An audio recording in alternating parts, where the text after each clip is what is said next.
Hey everybody, welcome to Cruise Ship Explorers. We have a great show for you today. We have DJ Knotz. He's a DJ that has been on a few cruise ships and is getting ready to embark on a new cruise ship. He's an amazing DJ. Rachel, is this going to be a good show?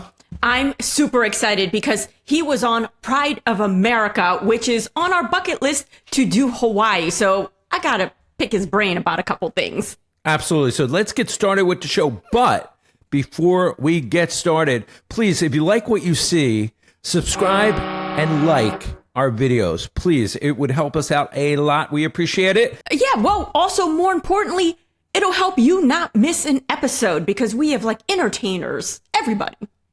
That's true. A new one each week. Tune in. Let's get started. Hey everyone, and welcome to Cruise Ship Explorers. I'm Rachel. I'm Mike. And we have such a fun guest on. We have Jason, who is also known as DJ Knotz. And excitingly, he just completed a contract pretty recently on the Pride of America, which we all know goes to Hawaii. So, hey, Jason. Hello, aloha, I guess I should say. Aloha. And mahalo for having me. Yes. We are super excited because it's always neat. We always get the cruiser side of you. So it's really great to get, the behind the scenes. And being musicians ourselves, we, of course, have heard all the stories. Good, bad, some unexpected things as well. Like being away from home is hard. It's, I think, a lot harder than people realize. It's adventure. But then there's that whole part of it. So being a DJ, what made you decide to, rather than doing your regular gigs, whether they be weddings or private events, to say, hey, I'm going to try a cruise ship? Yeah, a long time ago, like 8 or so years ago, I was waiting tables and I had a friend who he ended up going to go be a waiter on this cruise ship. And he'd always told me like, if you're ever interested, I think, you'd fit right in with the vibe. And so it was just that time in my life. I was just trying to look at something else to do. The work I was kind of doing around here felt a little stale. I was trying to find some other stuff to go do.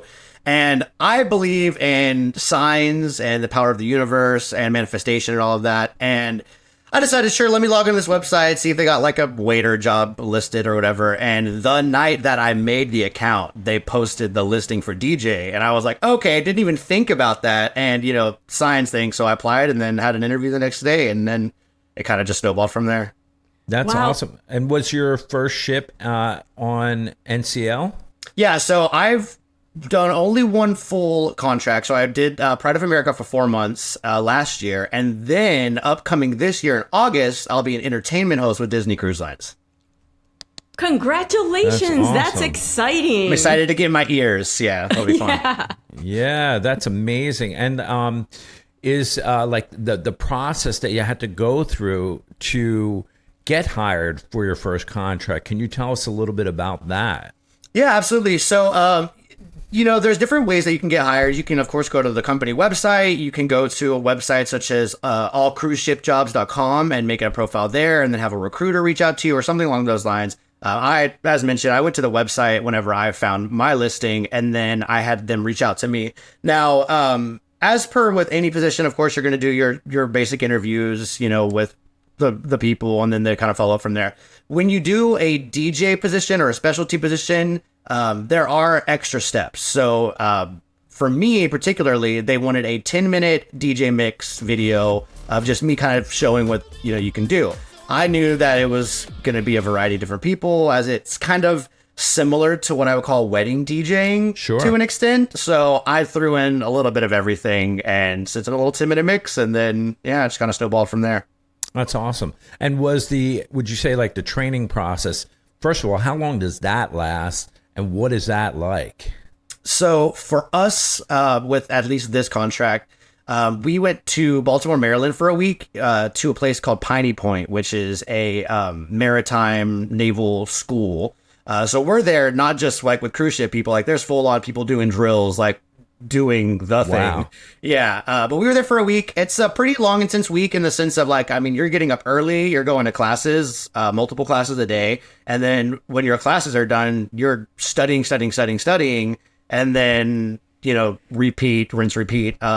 There's some specialty training that we do there, of course. So to like, your firefighting training, basic stuff like flipping life rafts, but they are more practical. So it's like putting on the gear. How fast does it take you to get your gear on? You have X amount of time to get it all on. And then like with the firefighting in particular, we're going to put this dummy body in this foggy room, and we're going to have a guy there with a sensor watching your heat signals as you and a friend go around the room to find the body and bring it back using proper technique. Wow, different that's stuff crazy. like that. Yeah. Yeah, you would never think that as an entertainer, whether dancer, DJ, musician, you also have to go through like all the ship technicalities, I guess, the safety drills. So with that, there are some exceptions. I was on the cruise ship for the entire 4 months, and technically my primary position was the DJ disc jockey, but my secondary position was crew staff. So I was also doing crew staff work as well, like hosting sports games and stuff like that.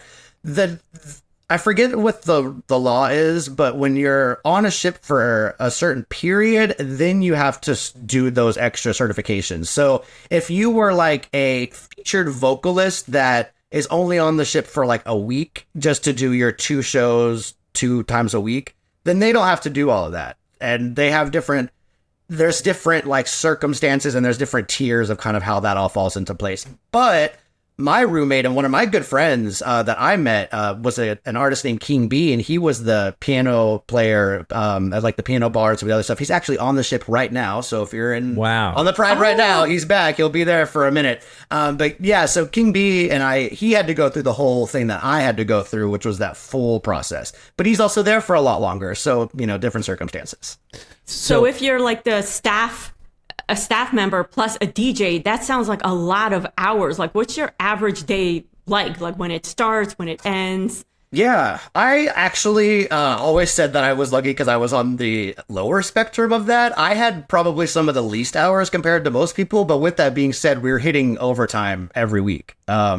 So, like I mentioned, we're going to go work for Disney at the end of this year, and they're telling me to expect, which is common, about 70 hours a week, which is pretty common.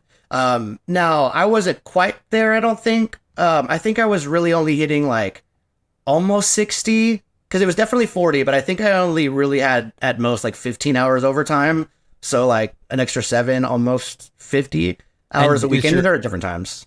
Is your contract limited to a certain amount of hours, and then anything you do past those hours you get paid extra for, or how does that work? Yeah, so one thing that was really cool with Norwegian as far as the Pride of America goes is it is a U.S. flagged ship. So we fall under U.S. labor laws. So after 40 hours, you're getting a time and a half, for that.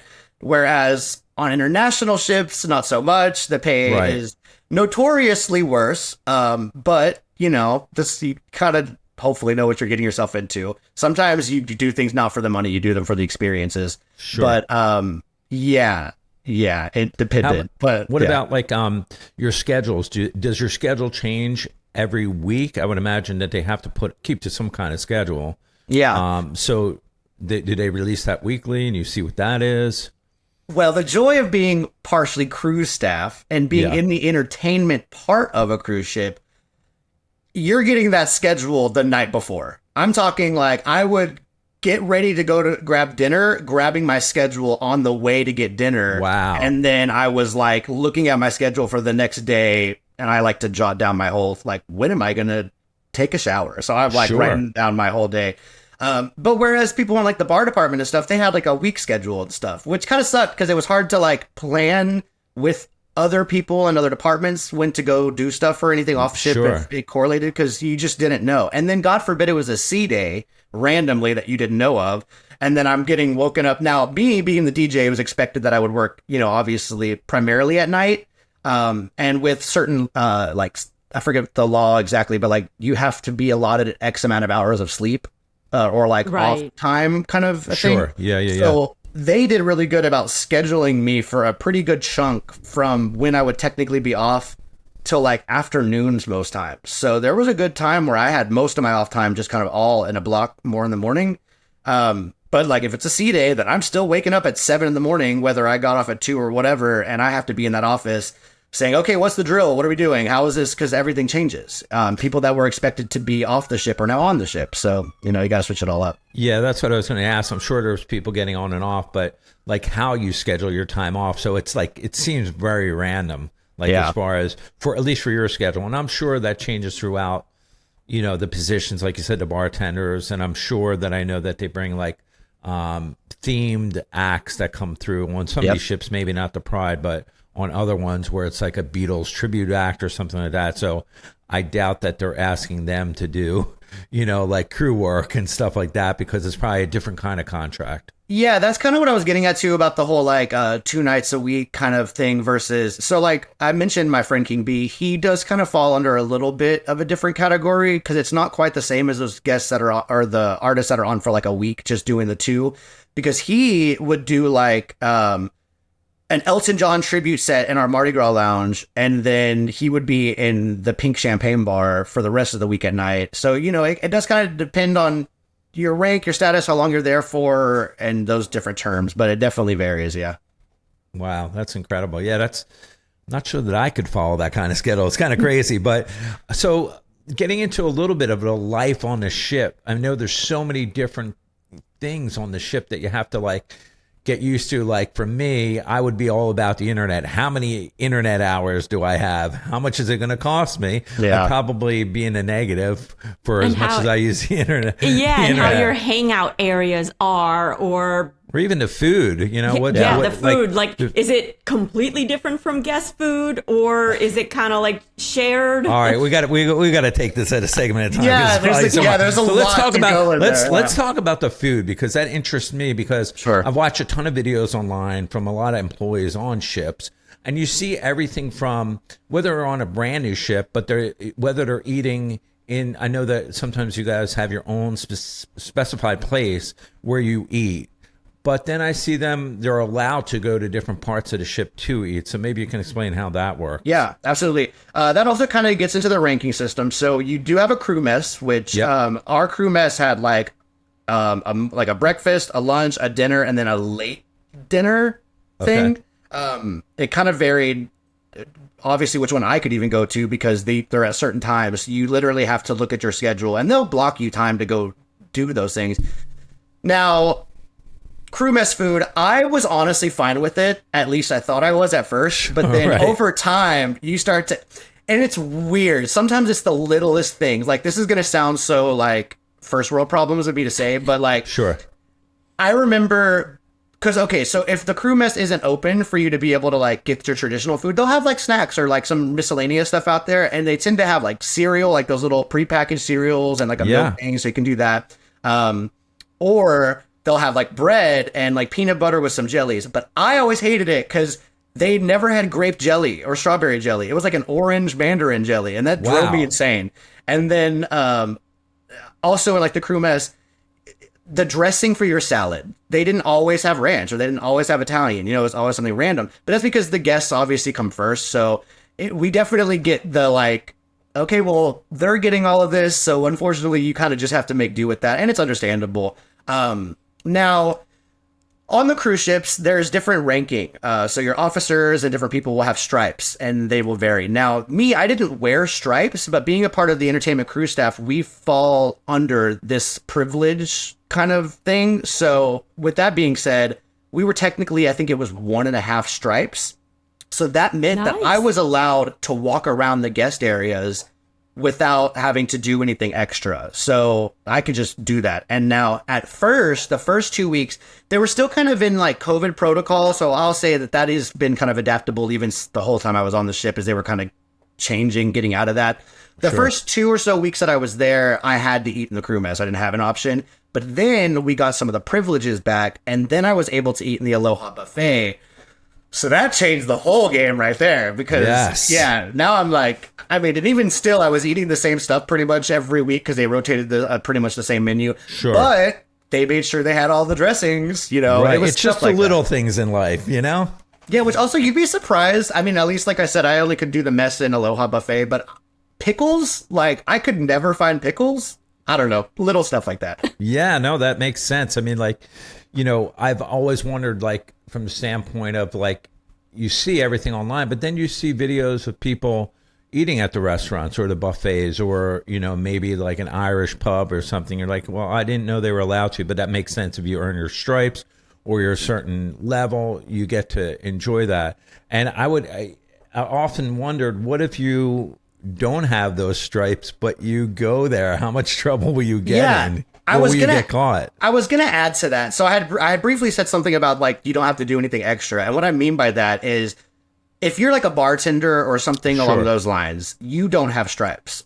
So there's other stripe privileges, including like your room situation, but we'll talk about that in a minute. But you have what's called PAX, PAX, PAX access, and it's literally like public area access. So they'll post it up at a certain time of the day, and you can go up and you sign up with your name and it's called your MAPS ID, your little identification, basically your ship's social security number.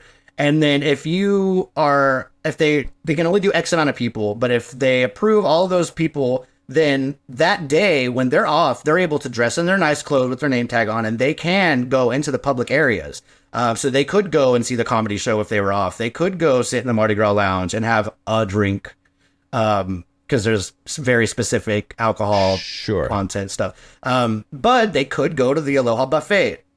Mind you, we had specific times. Like at first it was like you couldn't come until it was 8 p.m. or later, and then they kind of started changing that towards the end a little bit. But yeah, so you could sign up for PAX Access. You could go to those areas. If you were just caught there by somebody that you weren't signed up for PAX Access and you were up there, I don't know anyone that risked doing that, but you would more than likely get sent to what's called Captain's Court, which is literally like you have to get up and you go up to. I never went, so I don't know. I was to the principal's office, Yeah, or the brig. Don't get thrown in the brig. Yeah, it's the principal's office, except a lot scarier. But yeah, I'm sure, because it could cost your job, or they put you on other details. It just depends on your position. I totally get that. Yeah, I was always curious about that, and just trying to get educated online, watching a lot of it's tough to judge online, from comments of individuals and where they're coming from, whether they love it or hate it. But that's super interesting. Yeah, and you get to know a lot of the crew. Like if you go to the same bars, if you hang out in the same areas, you get to know them for like a whole week, and it's fun. And we've never had like a grumpy person, because they understand they may be tired and yes, missing their families, but they're always like, these people are on vacation and they're always there to entertain. And they've always been like just real down to earth, super nice, authentic, so it's always been a really great experience.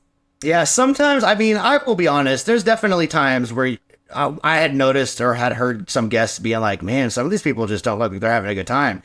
And that's going to happen. The cruise ship life isn't for everybody. It's definitely a battle. Like I know you kept mentioning, your friends and families back home. Honestly, like one thing that was good about us is we were in port like every day, in a U.S. port at that matter. So I was able to call or Facebook or text them pretty much almost every single day, all the time. Unless I'm like in my room. If you're in your room and you have a porthole, which was people like my friend who was a feature performer, he had a porthole in his room. So he could lay in his bed, and if we were in port, he could get on the internet. Wow. Okay. Yeah. So there's levels to that, but like me, I knew what I was getting myself into. I knew I was getting myself away. That doesn't mean that I didn't struggle. I definitely struggled at first. And I think that is some of, now looking back, I'm getting ready for my next contract. I'm already looking at like, what am I going to do differently this time? And to get personal, we'll just do it. When I first started this ship, I was like, okay, I'm going to be here for a while. So, and I'm a single male, so I was like, I'm going to find one person, because I don't want to be jumping around. I was like, let me find one person that I could just kind of hang out with and be like that. But, stuff happens. The person I was talking to my first week ended up getting with one of my higher ups that I had to report under. And then that got messy because then they're always bringing that person around my workspace. So then that started messing with my mental health. And then me being a DJ, mostly, I'm by myself for most of my shifts. I'm interacting with guests and, stuff like that. Sure. But, I could be in a booth or something by myself for hours. And, it's just, you have to start finding your ways to tackle your mental health and why are you here? And you have to be really good about reflecting on that kind of stuff, because it will eat you alive if you don't. Yeah, I'm sure, because you're definitely on no pun intended, and on an island by yourself, Yeah. But yeah, I mean, we totally get that. And the other thing that I was wondering, and I would imagine all this goes hand in hand. Like, how do you get assigned your cabin? So this was your contract. So when you get your contract, immediately, hey, am I going to have a roommate? Am I going to have the top suite? How does all that work? The penthouse. The penthouse. Yeah. So if you are someone who is like my friend who is a feature performer, he knew that he's not going to have a roommate. He knew what his privileges were. I think he was technically considered two stripes. So he actually had his own room and technically got room service, although I don't think they do that anymore for that position. But I knew going in that I was going to have at least one roommate because everybody pretty much does. But once I got there, I found out that because of our privilege and because of the department I was in, which was entertainment, which entertainment includes not just like the DJs and the crew staff, it also includes like your stagehand, technicians, and your band members and stuff like that, Sure. and your youth staff. So we all shared an area of the ship, pretty much deck 3 forward, where all of us were like right there around each other, and it was you and one other person of your same department and your same gender. So my first roommate was in the youth staff, and then my second roommate was a band member. With that being said, though, I got lucky at one point because you're able to switch rooms and stuff if you want. So my roommate, his best friend, had come back, and they had an opening in his room, so he transferred to his friend's room so he could be with him. We didn't have any other male entertainment staff coming in, so I had my own room to myself for a month. How cool is that? Oh, man. Yeah, it was great. That's I love my very roommates, cool. though, but it was No, it was nice. I get it. And it's funny because they usually put all the entertainment people, they don't want them mingling with other guests. Entertainers need to stay with each other because they're a breed of their own. I'm kidding now, but not kidding, Yeah. But no, that's awesome. And yeah, and then we were talking about a little bit of like the alcohol content. Like we were curious, like, obviously, they don't want people getting smashed and drinking lots of drinks. So I would imagine they have a limit on what you can drink, and that's known, right? Yeah, so we have, I think it's 0.04% blood alcohol content in your body, which is like nothing really. Do they breathalyze you? If they suspect that you are like inebriated, they totally can. It's totally random. And and when you're in the crew bar, you'll see like the security person. There's one person notoriously that we were all, as soon as they walked in the room, we were all like, oh no. You see everyone just kind of like, oh man, not them. Right. But yeah. So, and with that being said, so like my cruise ship, we only had beer and wine in our crew bar. That was it.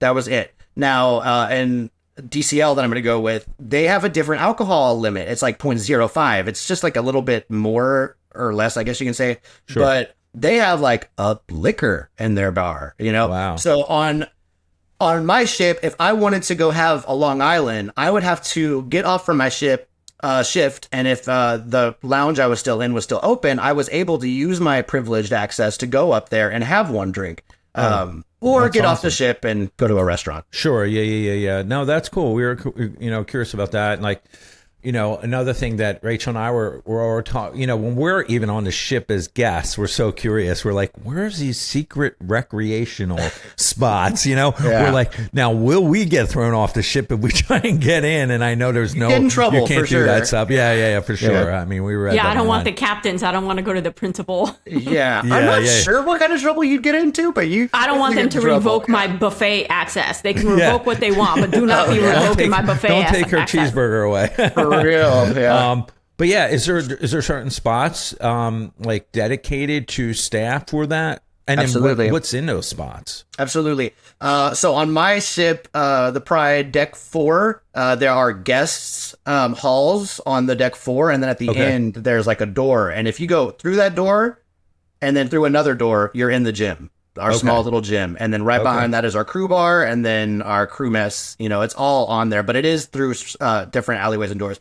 Now there is, I forget what deck it's on because I didn't go to it too much. I want to say it's deck 13. I'm pretty sure it's deck 13. That it was, which I think is the last deck, where there is like a part where there's a bar on the ship that says crew only. So you can technically go up and it's an outside area on the ship where you can just kind of sit there. And actually, you reminded me, Pride on the front of the ship, and if you're in one of the suites on the front of the Pride, you can actually see it looking down. There's a very small glorified hot tub basically, but it's a pool, a staff pool.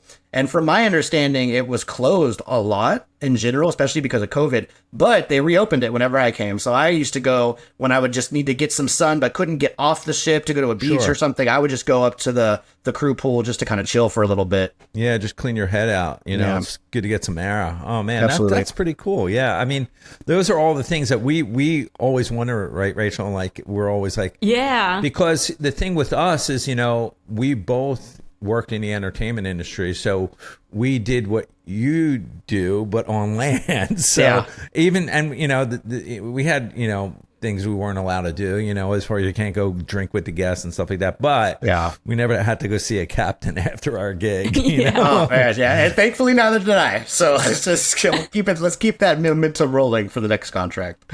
Is the DJ sets always go a certain way because of the demographics of the ship? You find yourself leaning one way or the other, or are there any like out of the wall requests? Because I know as musicians, somebody would want us to play a song that's just like the F-bomb every other word, Yeah. and you either can't do it or you have to find something and scramble to find something.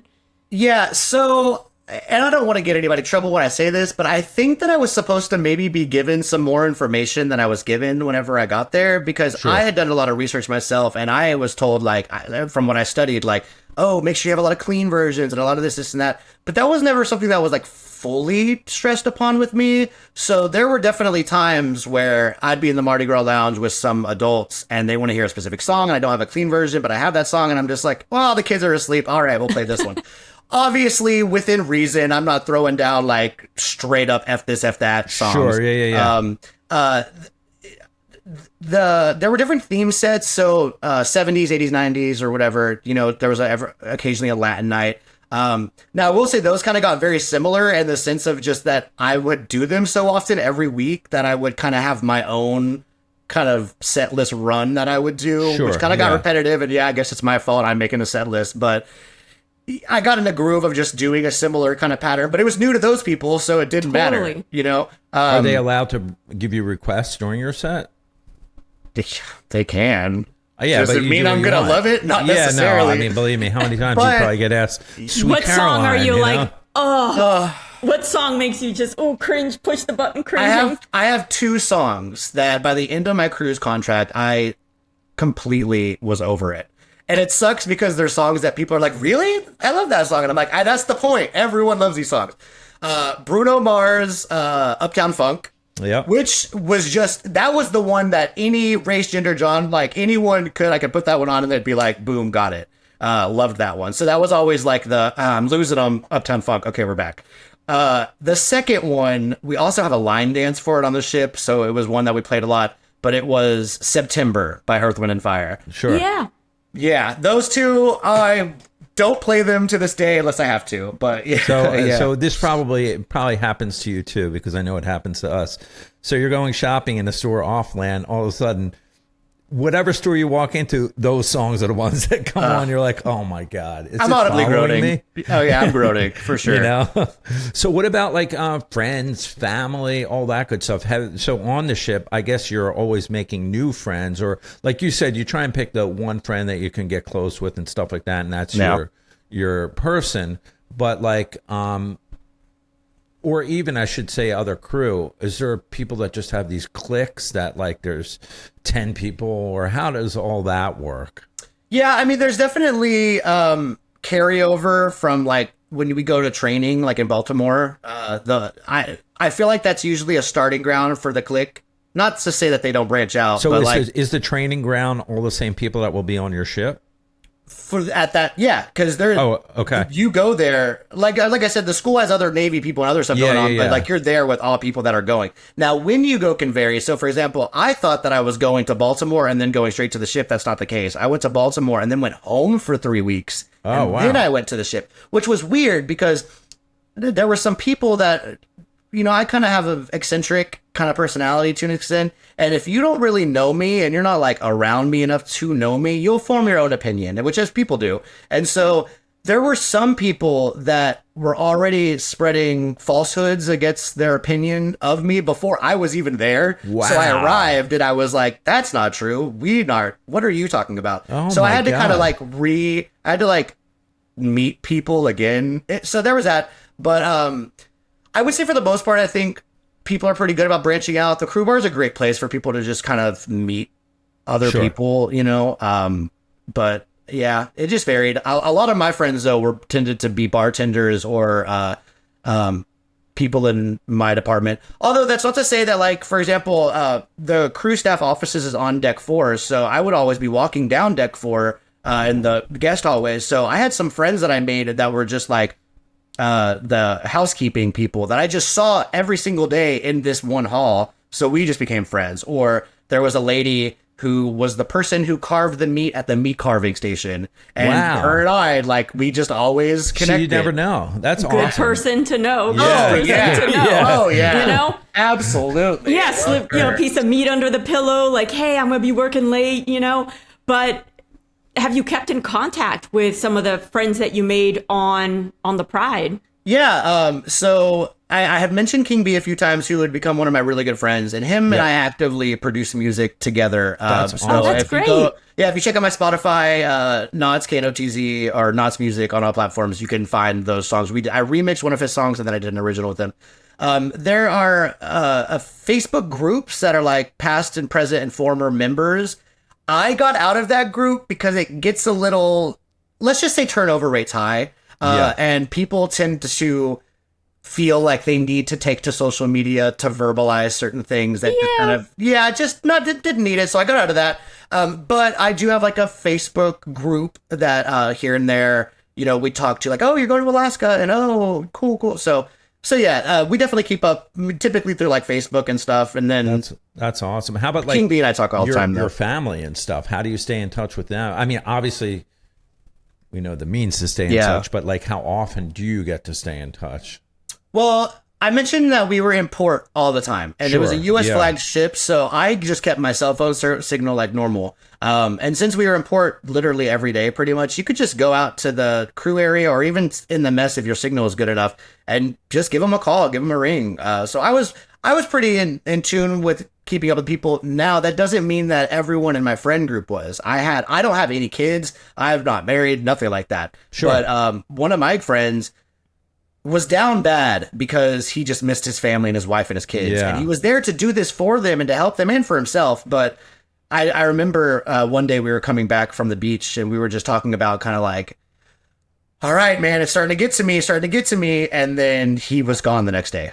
So, I mean, I mean, you know, listen, it's not an easy job for everybody. I'm going to tell you that because I've known many people that have worked on cruise ships and they love it or they hate it, you know, or in between, you know, they're doing it. But it's definitely, I'm going to be honest, I'm not sure that I could do it because it's so regimented, you know, as far as from the standpoint, you have to follow the rules. Yeah. And, you know, if you stray to the left and the right, just hope you don't get caught and sent to that principal's office. So yeah, that's the thing, you know. So I think it's great though because you know it's a way to save some money because you don't have really expenses, you know, as long as you can keep it, you know, your expenses low, which you know, it seems like that's the idea, right?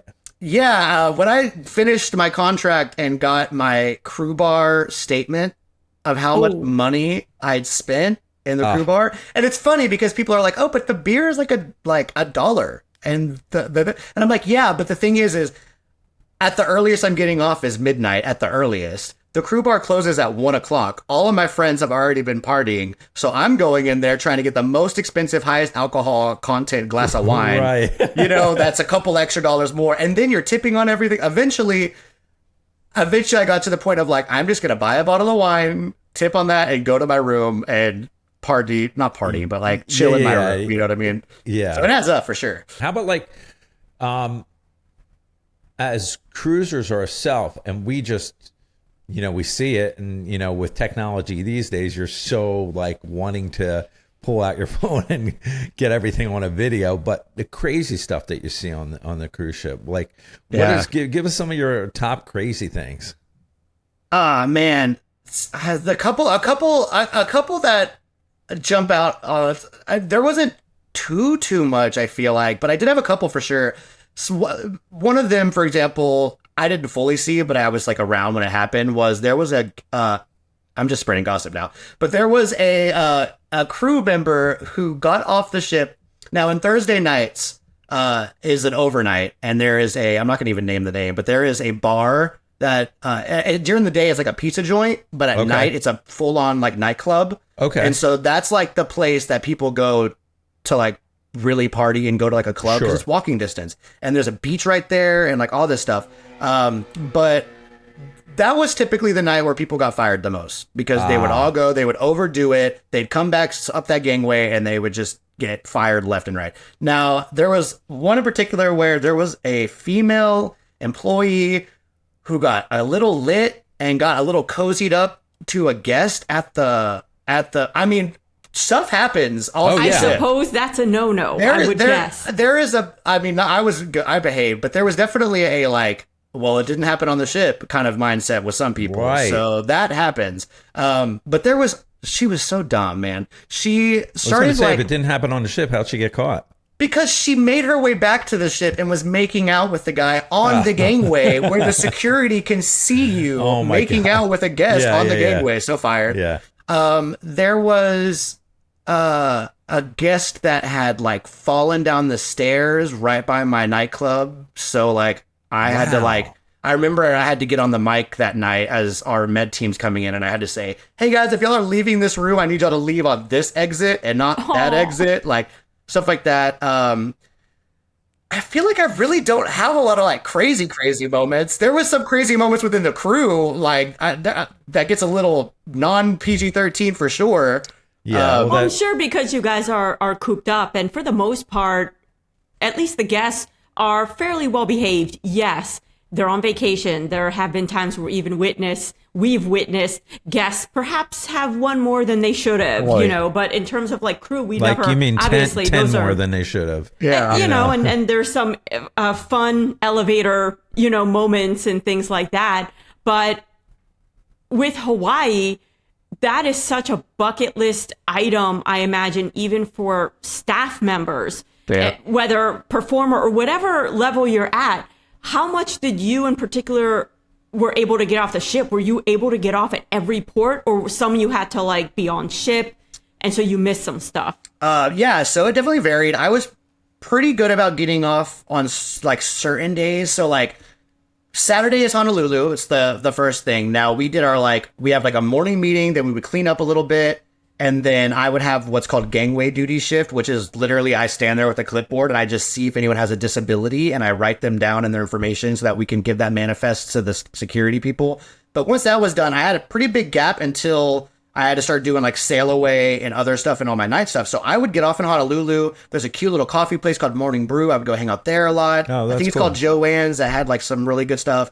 And that's where I would go to like Ross and get like my stuff together for the week. So Honolulu, I definitely got to get off on. Maui is the next one, and that's an overnight, so it's a 2-day port, so that's Sunday and Monday. Maui, it was another one of those. I would get off, and there's like a mall like right there. So I mostly kind of lingered in that area. It was usually just real quick stuff. I did end up finding that there was a mall further down that was like if you really wanted to walk, which eventually I went to once because they had a Panda Express, and you just crave certain things, so you get to that Panda Express. Yeah.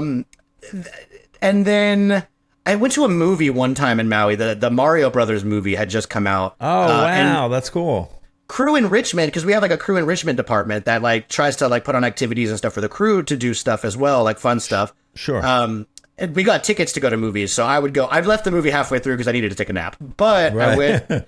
Now, Hilo is on Tuesday. And Hilo, I got off that ship for there maybe I think twice the entire time. And that's because on cruise ships, you have to